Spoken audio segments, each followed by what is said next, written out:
স্বামীর দ্বিতীয় স্ত্রীকে নিজের সদর দরজায় দাঁড়িয়ে থাকতে দেখে নিজেকে শক্ত রাখতে পারল না নাহার।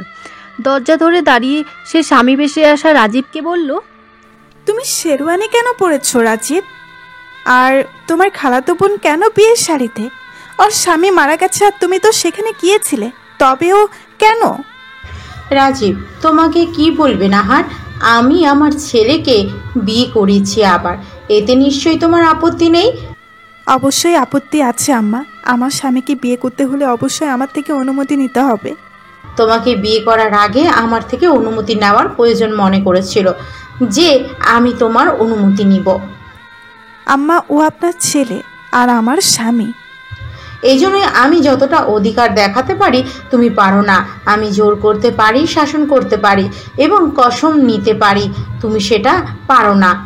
রাজীব, আমি তোমাকে এই অনুমতি দেইনি। তুমি ওকে নিয়ে ঘরে ঢুকবে না। আমাকে বাধ্য করবে না নাহার, না হলে আমি রাজীবকে বাধ্য করব তোমাকে তালাক দেওয়ার জন্য। ও আমার কাছে প্রতিশ্রুতিবদ্ধ। নাহার স্বামীর দিকে তাকালো। তার স্বামী নিশ্চুপ দাঁড়িয়ে আছে। তার মানে তার মায়ের সকল কাজে তার মতামত রয়েছে এবং সে সবটা জেনে বুঝেই করেছে। নাহার 2 কদম পিছিয়ে আসে। ফিচেল হাসি ফুটে ওঠে তার ঠোঁটে, তাচ্ছিল্য যেন ছুঁয়ে পড়ছিল তার পুরো কণ্ঠে।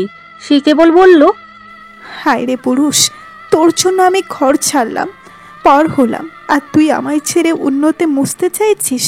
ধিক্কার তোকে পুরুষ, ধিক্কার দিলাম আমি। রাজীব এতক্ষণে মাথা উঁচু করে চাইল। নাহারকে বিধ্বস্ত লাগছে। হাত বাড়িয়ে তাকে আগলে ধরতে চাইল রাজীব, কিন্তু বাম হাতে থাকা নববধূর হাত বাধা দিল।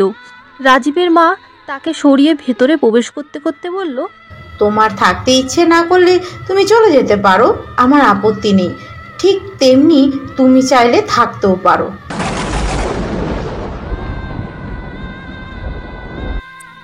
আপনি আপনার ছেলে এবং ছেলের বউকে নিয়ে এখান থেকে চলে যান। এটা আমার বাসা। কেবল তোমার ইনকামেই এই ফ্ল্যাট হয়নি নাহার, আমারও ইনকাম আছে। হতে পারে তোমার নামে কাগজপত্র সব, কিন্তু তাই বলে তুমি আমাকে চলে যেতে বলতে পারো না। আমার তোমার কত স্মৃতি আছে এখানে। নাহার কোনো জবাব না দিয়ে নিজ বেডরুমে দরজা আটকে দিয়ে বসে রইল। তার হাত পা কাঁপছে। দীর্ঘ 9 বছরের সব কিছু আজ যেন মৃত্যু হয়ে গেল। রাজীব অন্য কাউকে বিয়ে করে এনেছে। মুনিয়া সজ্ঞানে তাকে বিয়ে করেছে, কবুল পড়েছে। নাহারের আর কিছু করার নেই। তলপেটে চিনচিনে ব্যথা বাড়ছে। বেডসাইড টেবিলের থেকে কয়েকটা ঘুমের মেডিসিন বের করে মুখে দেওয়ার আগেই টুং করে বেজে উঠল তার মোবাইল ফোন। মেসেজ এসেছে হাসপাতাল থেকে। নাহার মা হতে চলেছে। দীর্ঘ 3 বছর চিকিৎসার পর সে মা হতে চলেছে। রাজীবের কাছেও বিষয়টা গোপন নয়। আজ সকালেও সে বাসায় পরীক্ষা করে পজিটিভ রেজাল্ট জানিয়েছে তাকে। তবুও কেন সে দ্বিতীয় বিয়ে করলো? তার বুকটা কি একবারের জন্য কেঁপে উঠল না? ঘুমের মেডিসিন ফ্লোরে ছুঁড়ে ফেলে দিয়ে মনে মনে সিদ্ধান্ত নিল নাহার, সে হেরে যাবে না, হেরে যেতে দেবে না তার সন্তানকেও। নবু বউকে ড্রয়িং রুমে বসিয়ে রেখে নাহার নিজের রুমে দরজা দিয়েছে।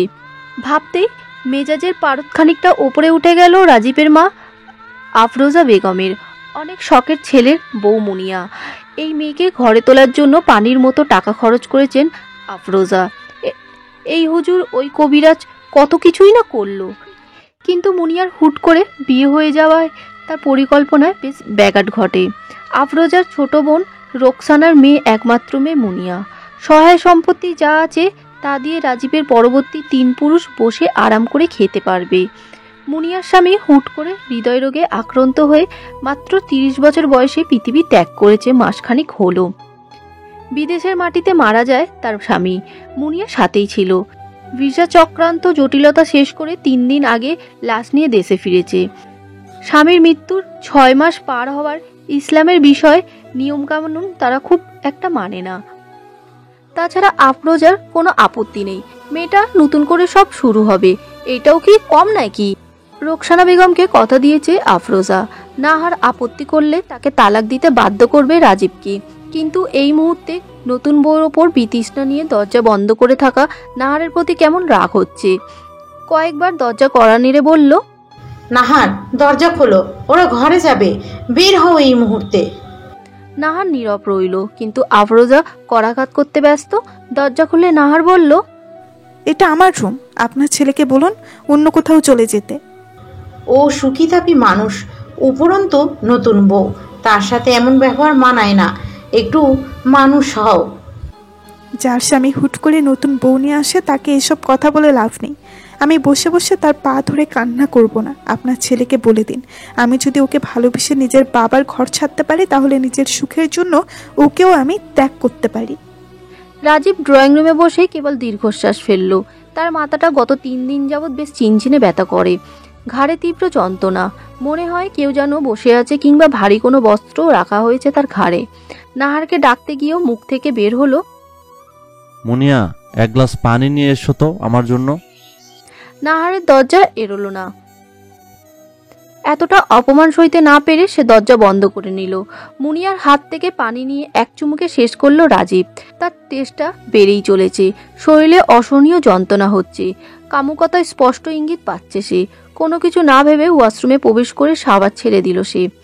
চুয়ে চুয়ে পানি পড়ছে তার সারা অঙ্গে। হাত ঘড়ি, আংটি এবং হাতে থাকা ব্রেসলেট খুলে ফেলতেই সে অনুভব করলো তার সকল যন্ত্রণা উবে গিয়েছে, মাথাটা পাতলা লাগছে। স্তম্ভিত ফিরে পেল সে। মুনিয়াকে বিয়ে করেছে বলেও মনে হলো। মনে পড়ল নাহারের পাঠানো প্রেগনেন্সির কিটের ছবির কথা। ফ্রেশ হয়ে বেরিয়ে সে কড়া টানলো নাহারের দরজায়। আফরোজা মুনিয়াকে পাশের রুমে নিয়ে গেছে ততক্ষণে। ছেলের অযাচিত চিৎকারে দুজনেই বেরিয়ে এসেছে। নাহার, দরজা খোলো, আমার তোমার সাথে কথা আছে। আমার কোনো কাপুরুষের সাথে কোনো কথা নেই, তুমি আমাকে ঠকিয়েছো। আমার কথা শোনো, তুমি জেদ করবা না একদম, প্লিজ বলছি, এই মুহূর্তে এমন করো না। আমি কোনো কথা শুনবো না। আমি দরজা ভেঙে ফেলবো কিন্তু। জোরে জোরে কয়েকবার আঘাত করলো রাজীব। গলা কাটা মুরগির না ছটপট করছিল সে। এই মুহূর্তে যদি নাহার দরজা না খুলে তাহলে সত্যি সে দরজা ভেঙে ফেলবে বলে মনে হচ্ছিল। তার মা তাকে থামাতে চাইলে সে বলল, মা, আমি জানি না আমি কেন তোমার মরে যাওয়ার হুমকিতে ওকে বিয়ে করতে রাজি হলাম। আমি বুঝতে পারছি না আমি কি করে এটা করলাম। আমি নাহারকে ঠকিয়েছি, এটা মিথ্যে নয়। তাই আমাদের মাঝে একটা কথাও তুমি বলবে না। আর তুমি নাহার দরজা খুলবে না কি আমি ভেঙে ফেলবো। কসম আমার সৃষ্টিকর্তার, আমার ভালোবাসার, তুমি যদি কিছু করেছো তো তোমায় আমি ক্ষমা করব না। রাজীব সজোরে লাথি মারতেই দরজা খুলে দিল নাহার। ভেতরে প্রবেশ করে দরজা বন্ধ করে দিল রাজীব। চিন্তিত মুখে আফরোজা কাউকে কল দিল। কিন্তু আমার ছেলে তার বউয়ের জন্যই এমন করছে কেন? কারণ ওটা তোমার ছেলের বউয়ের ঘর, তাই যে অবধি তোমার ছেলের বউ নিজ থেকে তাকে ঘরে আসার আমন্ত্রণ না জানাবে সে ঘরে যেতে পারছে না। তোমার ছেলের স্ত্রীকে অনুমতি দিতে বলো তৃতীয় সত্তাকে প্রবেশ করার জন্য। খুব ভোরে নাহারের ঘুম ভাঙল। গায়ের উপর রাজীবের হাত পা তুলে দেওয়া। গত কয়েকদিনে এই সময়টাকে বেশ মিস করেছিল সে। কারোর অনুপস্থিতিতে নিজেকে পোড়ানোর মাঝে যন্ত্রণা নাহার বেশ বুঝতে পারে যখন যখন যখন রাজীব দূরে কোথাও যায়। এই মুহূর্তে তার কোনো মন খারাপ নেই। গত রাতে রুমে প্রবেশ করার পর রাজীব কোনো কথা বলেনি। নাহারের রাগের প্রাধান্য না দিয়ে তাকে হাত ধরে বিছানায় এসে বসিয়েছে।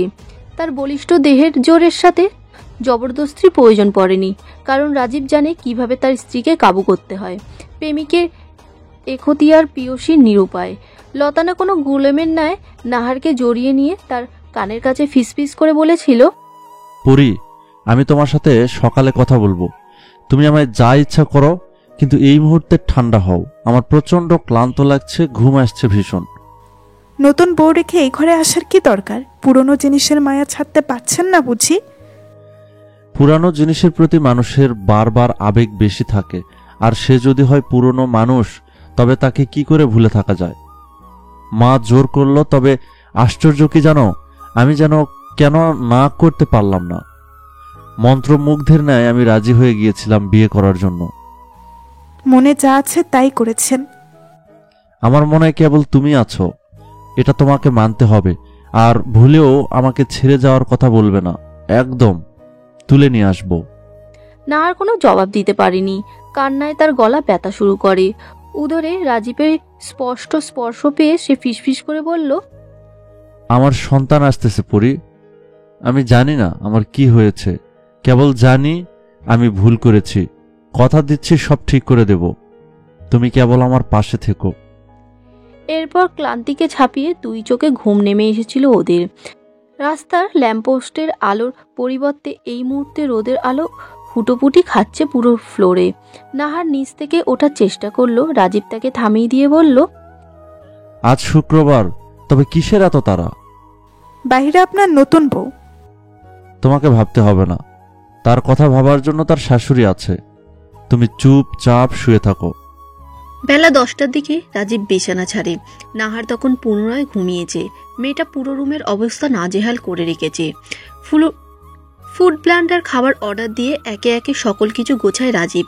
30 মিনিট পর গোসল সেরে বেরিয়ে এসে দেখতে পায় খাবার চলে এসেছে। ওয়ালেট নিয়ে বেরিয়ে যাওয়ার পূর্বে রুম লক করতে ভোলেনি, চাবিটাও সাথে করে নিয়ে বেরিয়েছে। রাজীব যখন বাইরে যায়, মুনিয়া তখন গেস্ট রুমে বসে কারোর সাথে কথা বলছিল। আফরোজা বেগম ছিল ওয়াশরুমে। খাবার নিয়ে আসার পর মুখোমুখি হলো মা এবং ছেলে।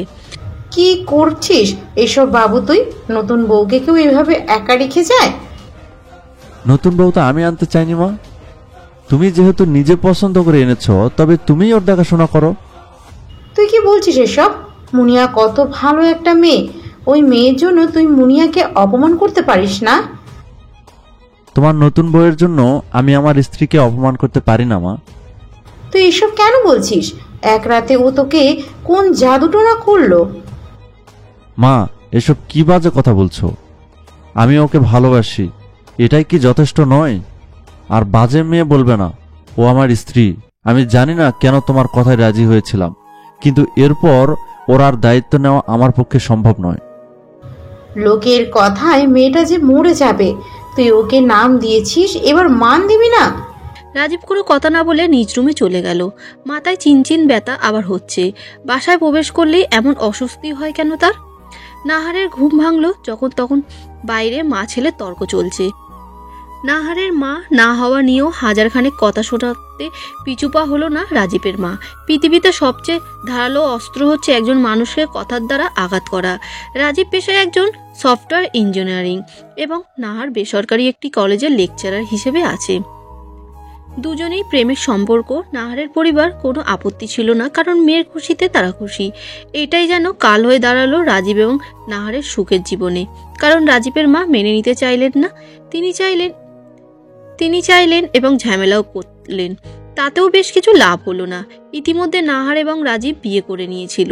নাহারের সন্তান না হওয়ার পিছনেও তার দায়ভার আছে, সেটা সে নিজে নিজে জানে। বিয়ের মাস তিনেকের মাঝে নাহার গর্ভবতী হয়েছিল। এত দ্রুত কনসিভ করার কারণে বেশ খানিকটা ভয় এবং লজ্জায় পড়েছিল মেয়েটা। রাজীবের তখনও আপত্তি ছিল না।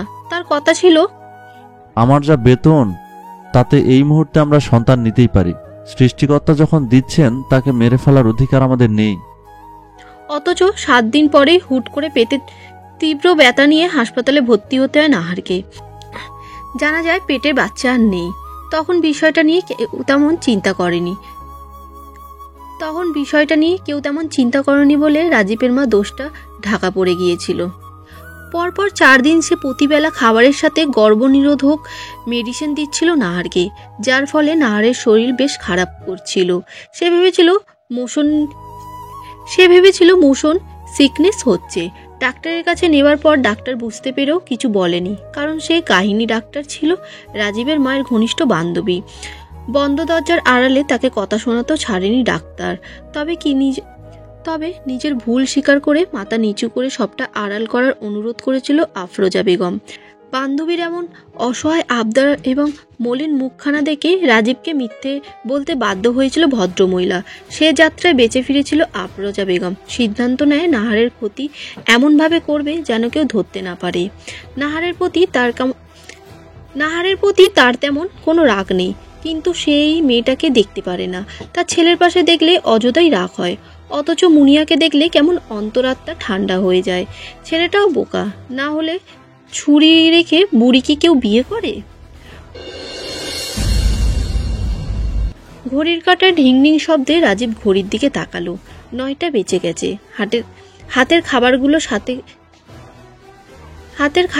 সাথে 1 বোতল পানি নিয়ে সে রুমের ভেতর প্রবেশ করে দরজা বন্ধ করে দিয়েছে। আফরোজা বেগম রাগে কেবল গোবরা সাপের মতো ফোঁস করছে। কমলা কমলা রঙের চাঁদের মাঝে বিশাল এক সূর্যমুখী ফুলের ছবি। সেই সূর্যমুখী ফুলের মাঝে দেশের এক পরী ঘুমিয়ে আছে নীরবে। তাকে হাত বাড়িয়ে স্পর্শ করতে চাইল রাজীব, পাছে ঘুম ভেঙে যায় এই কারণেই স্পর্শ করলো না। ল্যাপটপ খুলে কাজে মনোযোগ দিচ্ছিল, কিন্তু দরজার ধাক্কানোর শব্দে উঠে দাঁড়াতে বাধ্য হলো। ঘুম ভেঙে গেছে নাহারেরও। তার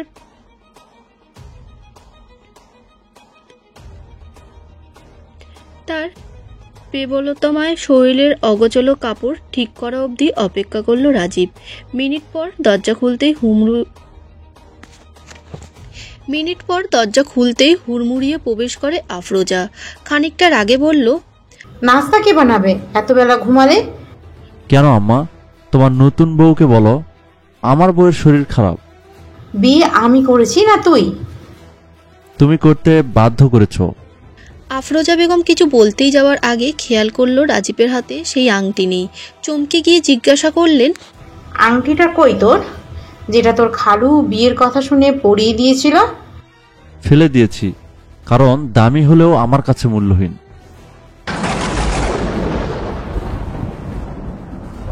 মাথায় বাজ পড়ল আফরোজা বেগমের।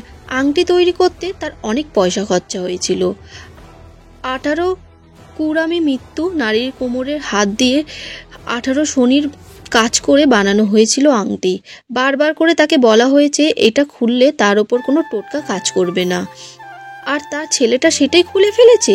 এই জন্যই তো নাহারের প্রতি তার বিতৃষ্ণা পরিবর্তে ভালোবাসা ফিরেছে। চিন্তিত মুখে বেরিয়ে এলেন রুম থেকে। এবার তাকে অন্য উপায় বের করতে হবে।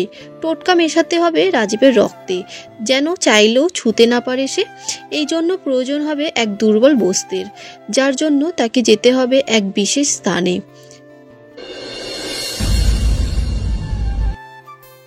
ব্যতিব্যস্ত আফরোজা বেগম রাজীবের খুলে ফেলা আংটি খুঁজতে থাকে। কোথায় ফেলতে পারে সে? ময়লার বালতি কিংবা বিল্ডিংয়ের আশেপাশেও খুঁজে এলো একটাবার, কিন্তু কোথাও নেই। খানিকটা হতাশ হয়ে কল দিল সেই কবিরাজকে। আফা, একটা ভুল হয়ে গেল যে। আজ রবিবার, আজ আমি নতুন কোনো কাজে হাত দেব না। আপনি বিকেলে একবার আসুন। আসার সময় আপনার নতুন বউকে আনতে ভুল করবেন না। ছেলে যে হাতের নাগালে চলে যাচ্ছে। ছেলে হাতে আনতে কতক্ষণ? আপনি আসেন, সামনাসামনি কথা বলা যাবে। আফা, সাথে কি উজান বেলার পানিও আনবো? গতবার বলেছিলেন। ভাটিবেলার পানি লাগবে, তাও শনিবারের। আপনি এমনিতেই আসেন। আফরোজা তার নতুন ছেলের বউকে নিয়ে কবিরাজের বাড়িতে গেল সন্ধ্যার একটু আগে। রাজীব কিংবা নাহার তাদের যেতে দেখেনি, তারাও বাসাতে নেই। রাজীব যখন বুঝতে পারল নাহার মা হতে চলেছে, তখন এক মুহূর্ত দেরি করেনি, ডাক্তারের কাছে নিয়ে এসেছে। নাহারের রাগ কিছুতেই কমছে না। সে মুনিয়াকে মেনে নেবে না, অথচ রাজীব এই বিষয়ে কথা বলতে নারাজ। সে বারবার বলছে, নাহার, এই বিষয়ে তোমার চিন্তা করা মানেই আমাদের সন্তানের ক্ষতি করা। অন্তত এই কয়েকটা মাস তোমার এসব থেকে দূরে থাকা উচিত। কেমন দূরে থাকা উচিত? তুমি তোমার বাবার বাড়িতে থাকো, এতে তোমার উপর মানসিক চাপটা কমবে। আর তুমি আমার ঘরে আমার বিছানায় অন্যকে নিয়ে সময় কাটাবে? আমি চোখের সামনে থাকলে তো আর সম্ভব নয়, তাই চলে যেতে বলছো। আমি চাইলে তুমি থাকা এবং না থাকাটা কোনো ব্যাপার নয় নাহার। আমি চাইলে অন্য রুমেও ওর সাথে রাত কাটাতে পারি, একান্তের সময় কাটাতে পারি, কিন্তু আমি সেটা চাই না। তোমাকে এটা বুঝতে হবে। 3 দিন পর ফিরেছ, বাসর করে আসনি, তার কি প্রমাণ আছে? পুরো রাস্তায় রিক্সা আসার সময় নাহার আর কিছু বলেনি। রাজীব কথা বাড়াতে চেয়েছিল, কিন্তু খাবে না কি জিজ্ঞাসা করেছিল, কিন্তু কোনো জবাব দেয়নি নাহার। সে বুঝতে পেরেছে পুরুষ মানুষকে কখনো জোর করে বিয়ে করানো যায় না। তাদের সম্মতি থাকতে বলেই তারা বিয়ে করে। আজ বাসায় ফিরে আর নিজের রুমের দরজা দিল না। এই ফ্ল্যাটটা তার অনেক যত্নে সাজানো, অন্যের জন্য নষ্ট করবে না একটু। রাজীব তার থেকে মুক্ত। সে চাইলে এই ঘরেও থাকতে পারে, আবার চাইলে নতুন বউর কাছে যেতেও পারে। তবে সে যেটা করলো সেটা নিজেকে গুটিয়ে নিল। চারজনের রাতের খাবার রাজীব বাইরে থেকে নিয়ে এসেছিল, কিন্তু নাহার ডাল চাল একসাথে ফুটিয়ে অল্প খিচুড়ি কেবল নিজের জন্য রান্না করলো। খাবার টেবিলে রাজীব নিজের নতুন বউ এবং মাকে নিয়ে খাবার খাওয়ার সময় বার কয়েক ডাকলো নাহারকে। জবাব দিল না নাহার। নিজের রুমে বসে টিভি ছেড়ে আয়েশ করে খাবার খেলো। উচ্চ শব্দে গান বাজাতেও ভুলল না, কারণ রাজীবের মায়ের এমন হিন্দি গান পছন্দ নয়। কিছুটা বিরক্ত নিয়ে সে বলল, বাসাটা কি নটি বাড়ি নাকি যে এত জোরে গান বাজায়? নটির ঘরে নটিরে আনছিস তুই, জীবনটা শেষ করে দিল। রাজীব কিছু বলার পূর্বেই নাহার পিছন থেকে জবাব দিল, তাই বুঝি এই বাড়িতে নতুন দুই নটির আমদানি করতে আপনারা দুইজন এসেছেন? তোর এত বড় সাহস, তুই আমাকে এসব বলিস? আপনার কত বড় সাহস যে আপনি আমার বাসায় বসে আমার খাবার খেয়ে আমাকে এসব বলছেন? এটা আমার ছেলের বাসা। এই পুরো বাসাটাই আমার। আজকে আপনার ছেলে আমার নামে লিখে দিয়েছে। রাজীব নিশ্চুপ রইল। খাবার টেবিল থেকে উঠে গিয়ে বেসিংয়ে হাত পরিষ্কার করলো। নাহারের অন্যায় হাত মুখ মুছে বলল, ভেতরে যাও, মায়ের সাথে এমনভাবে কথা বলো না। তুমি যেমনটা চিন্তা করবে তেমনটাই প্রভাব পড়বে। রাজীবের কথা মনে ধরল নাহারের। সে নিজের রুমে চলে গেলে আফরোজা বলল, ও আমাকে এত বড় কথা বললো আর তুই কিছুই বললি না? আম্মা, শুরুটা আপনিই করেছেন। কি দরকার ছিল ওকে এসব বলার? ও তোকে নিশ্চয়ই তাবিজ করেছে, না হলে তো এমন ছেলে তুই না। তোর বউ আমার প্লেটে এক চামচ ভাত বাড়ে না, একটু সেবা যত্ন করে না, তুই এসব দেখিস না? আম্মা, আমি সব দেখি।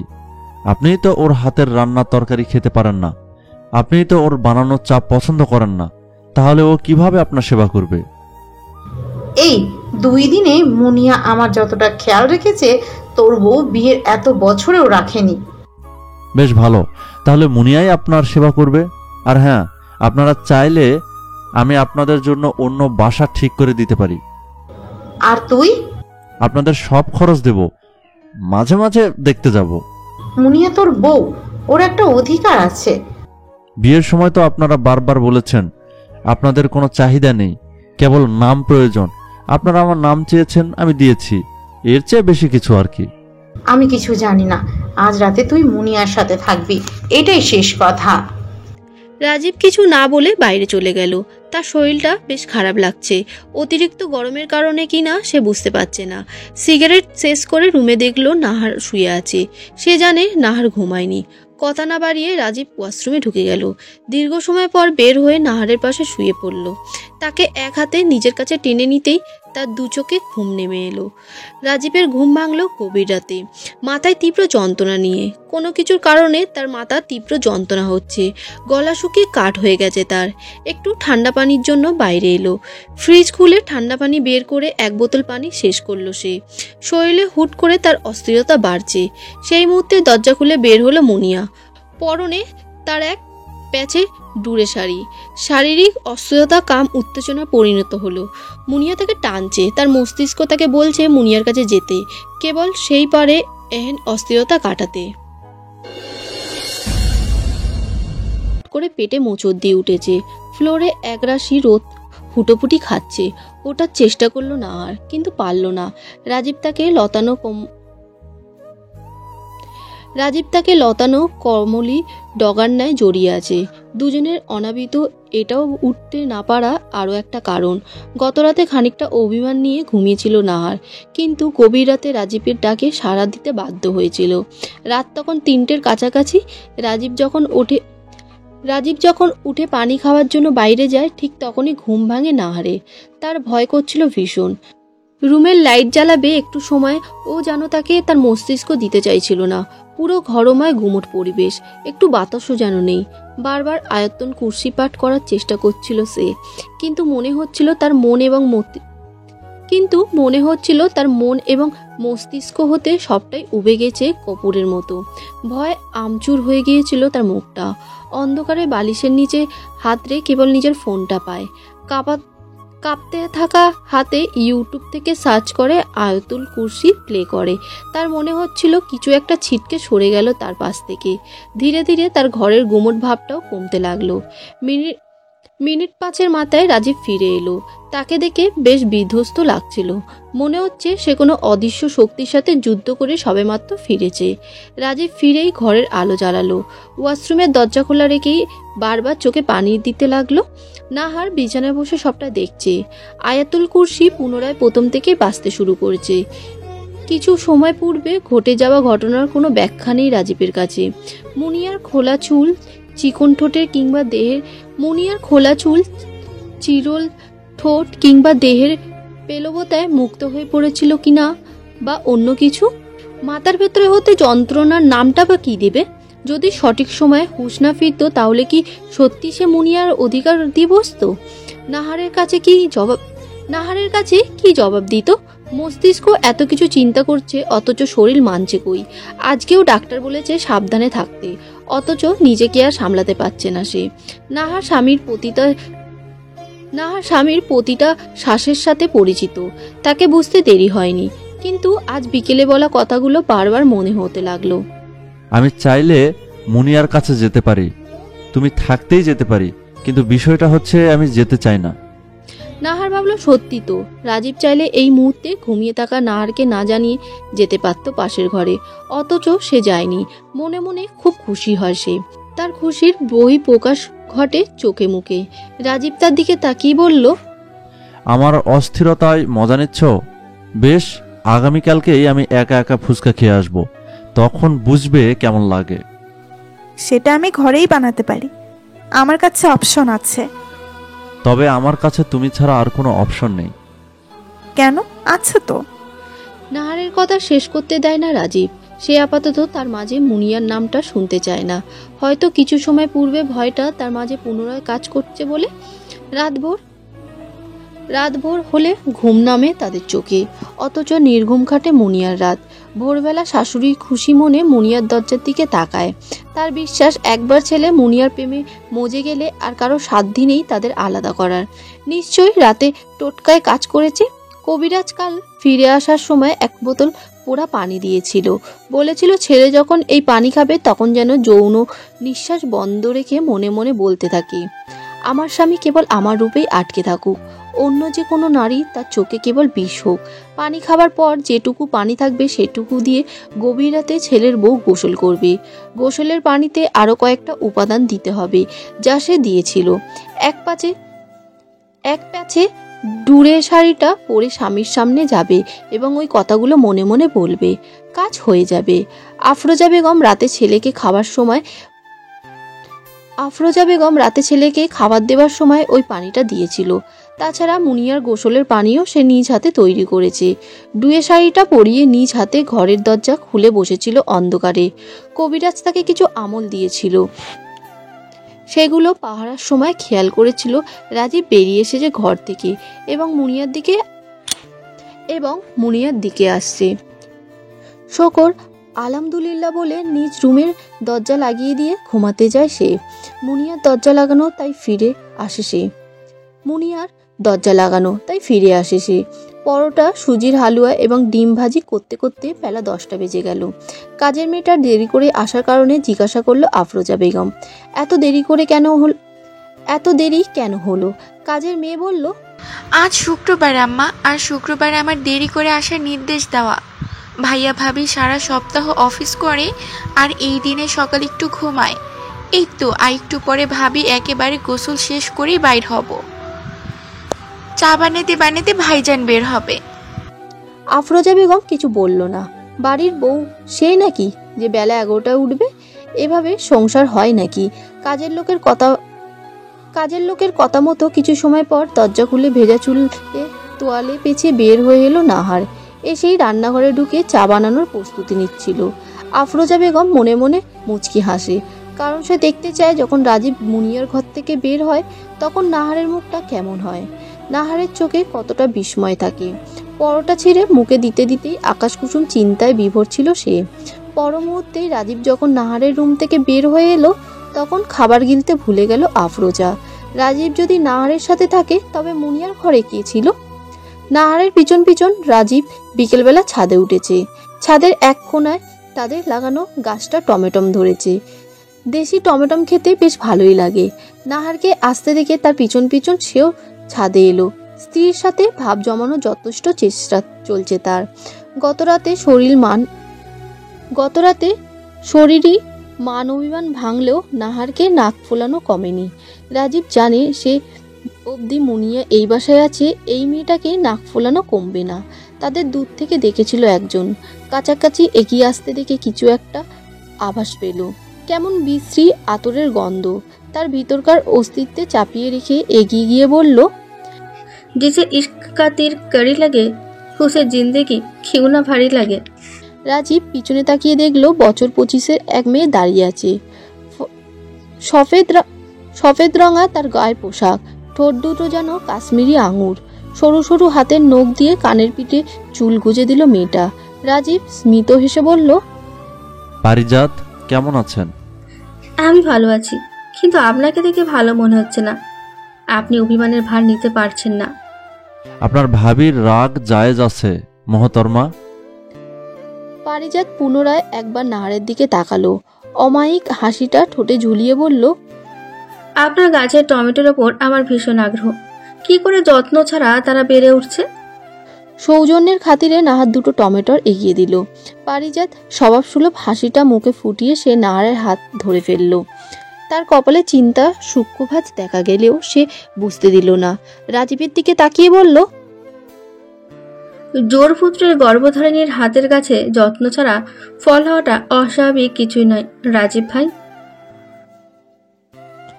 অবাক হওয়ার শেষ পর্যায়ে চলে গেল দুজন। কারণ নাহার মা হতে চলেছে এই কথা কাউকে বলা হয়নি, এমনকি নাহারের বাপের বাড়িতেও কেউ জানে না। তাছাড়া গতকালের ডাক্তার বলেছিল বিশেষ আল্ট্রাসাউন্ড করিয়ে নেওয়ার কথা। সে কিছুটা এমন ইঙ্গিত দিয়েছিল বটে। পারিজাত নাহারের হাত ছেড়ে না দিয়েই বলল, আমাকে এক গ্লাস পানি খাওয়াবেন ভাবি? এখানে? না, এখানে নয়, আপনার বাসায়। রাজীব কিছুটা অবাক হলো, কারণ রাজীব থাকতে 4 তলায় যেখানে পারিজাত থাকে 7 তলায়। ছাদ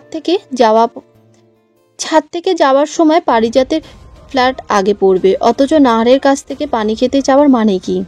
নাহার মাথা নেড়ে সম্মতি জানালো, কিন্তু পারিজাত বলল, আপনার বাসায় ঢুকে আপনি কারোর দিকে তাকাবেন না। কেবল যেখান থেকে নিয়মিত পানি গ্রহণ করেন সেখান থেকে আমাকে এক গ্লাস পানি দেবেন। পেছন থেকে তাকিয়ে আমাদের দেখবেন না, সামনে এগিয়ে যাবেন এবং সামনের দিকে এগিয়ে এসেই আমাকে পানিটা দেবেন। কথাটা শেষ করে স্বভাবসুলভ হাসিটা হাসলো পারিজাত। নাহার ঠিক তাই করলো যা যা বলেছিল। ড্রয়িং রুমে বসে রাজীব পারিজাতকে জিজ্ঞাসা করলো, আমার কেন মনে হয় আপনি এদেশীয় নয়? আমি এই দেশের। দাদার মা ছিলেন পাকিস্তানি, কিন্তু বিয়ে করেছিলেন এই দেশের মানুষকে। আবার আমার মা ইরানি নারী। দাদি এবং মায়ের দিকটা পেয়েছি। আর আপনার স্বামী? আমার স্বামী? পারিজাত হাসলো। এই হাসিতে যন্ত্রণা আছে। সে হাসিতে যন্ত্রণা লুকিয়ে বলল, আমার স্বামী তুর্কি বংশীয় ছিলেন। মাত্র 30 বছরে যখন তার মৃত্যু হলো আমি এখানে চলে এলাম। বাদ দিন এসব কথা। নাহার ততক্ষণে পানি নিয়ে এসেছে।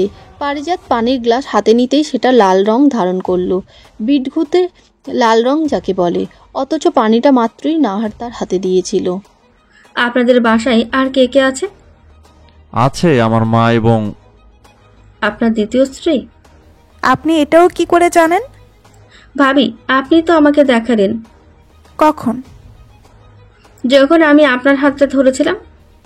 পারিজাত, আপনি? প্রয়োজন নেই। জাদুতে বিশ্বাস করেন? করতে হবে। এটা কালা জাদু। আপনাকে এই সংসার থেকে সরিয়ে দেবে। তারা জানে না আপনি গর্ভবতী। জানলে আপনার পেটের সন্তানকে সওদা করবে। আজ আপনি এবং রাজীব ভাই এই ফ্ল্যাট ছাড়বেন। কেবল তাই নয়, কিছুই নেবেন না। কে করেছে? আপনার হাতের আংটিটা কই ফেলেছেন? কোন আংটি? যেটা আপনার দ্বিতীয় শ্বশুর আপনাকে দিয়েছেন। আছে ওয়াশরুমের বেসিনের পেছনে। নেই, কারণ আপনি ওখানে ফেলেননি। আপনি কেবল খুলে রেখেছিলেন। নাহার উত্তেজিত হয়ে যাচ্ছিল। তাকে সামাল দিয়ে পারিজাত বলল, আপনি গতরাতে ঠিক আভাস পেয়েছিলেন। আপনার স্বামীর ওপর কাম বাসনার তন্ত্র করা হয়েছিল। খোদার কালামে জোর ভিন্ন। যদি একবার দ্বিতীয় স্ত্রীর সাথে তার মিলন হয় তাহলে সে আপনার থাকবে না। না ওই স্ত্রী থাকবে, সে কাবরিনের কবলে চলে যাবে। কারেন, ওরা ওদের সিদ্ধ হাসিলের জন্য মুনিয়ার মৃত স্বামীর কাবরিনকে আহ্বান করেছে। ভয় হাত পা কাঁপছিল নাহারের। রাজীবের অস্বস্তি হচ্ছিল, কিন্তু পারিজাতের কথা ফেলে দেবার মতো নয়। তারা বলল, আমরা কোথায় যাব? যে কোনো জায়গায়, তবে হ্যাঁ, আপনাকে ত্যাগ করতে হবে যে রাজীব ভাই। কেমন ত্যাগ? সমস্যার সমাধান করতে হলে এর পেছনে ব্যক্তিদের শাস্তি পেতে হবে। আমি দেওয়ার কিছুই না। তারা সৃষ্টির বিরুদ্ধে যাকে এনেছে সে কার্যসিদ্ধি না করতে পারলে আহ্বানকারীকে রেহাই দেন না। আমার মা বাঁচবে না? সৃষ্টিকর্তা দয়াময়, প্রার্থনা করুন কিছুই নেবেন না এই বাসা থেকে। এখান থেকে বের হয়ে পশ্চিম দক্ষিণের দিকে অবস্থান করবেন। যা যা বলছি তেমন করবেন।